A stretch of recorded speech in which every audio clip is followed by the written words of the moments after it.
We have entered a new golden age of transportation engineering. Many different companies are on the cutting edge of developing self-driving cars and networked vehicles and infrastructure.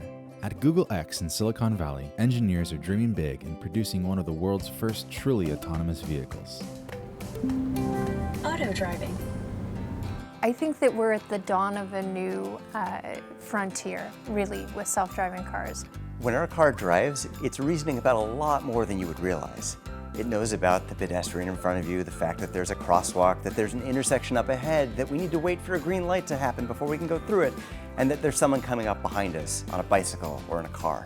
All of that information is being computed on the car in real time, all the time.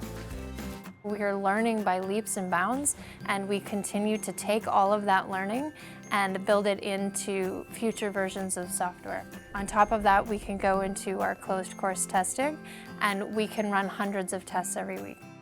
Test drivers are constantly giving feedback on how the car handles every possible scenario.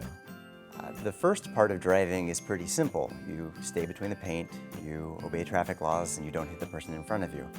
But to take one example, four-way stops are a lot more challenging than you would think.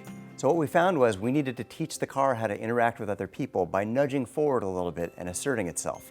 That's how human beings drive in a four-way stop, and we needed to mimic that in order to drive in a real world with real people. Cameras are really great at distinguishing color. So when you go up to a stoplight and you need to know if it's a red light or a green light, our camera systems do that very well for us. The lasers are amazing at seeing 2 football fields away and seeing 360 degrees around the car many times per second. They paint a 3D picture of the world around us. And so we know how fast that car is coming at us. We know if we can squeeze in for that lane change or do that merge with our radars. Mapping is another critical component to help self-driving cars understand the world around them. You may think that you're able to drive without a map just fine, but really you have a map in your head that's telling you a lot of information. Think about how comfortable you are driving, the last couple of blocks to your house into your driveway. You know that path back and forth. Imagine if we can make our car that comfortable, not just in your neighborhood, but everywhere.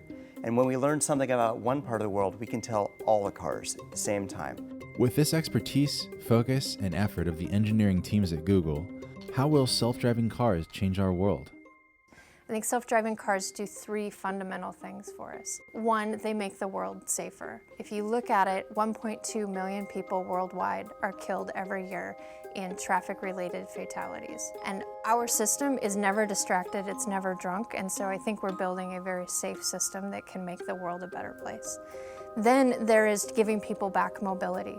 There are a lot of people in this world who can't drive. They're too old, they're too young, they have some kind of handicap, and I really want a world where everybody has mobility if they want it. And then the third thing is really giving people back time. The average commute for a worker in the United States alone is 50 minutes every single day. And imagine what you would do with an extra hour in your life every day. And so I'm just really motivated by building something that can change the world in so many different aspects. Hyperloop is developing a rapid transport system that will push people and goods from Los Angeles to San Francisco in 30 minutes.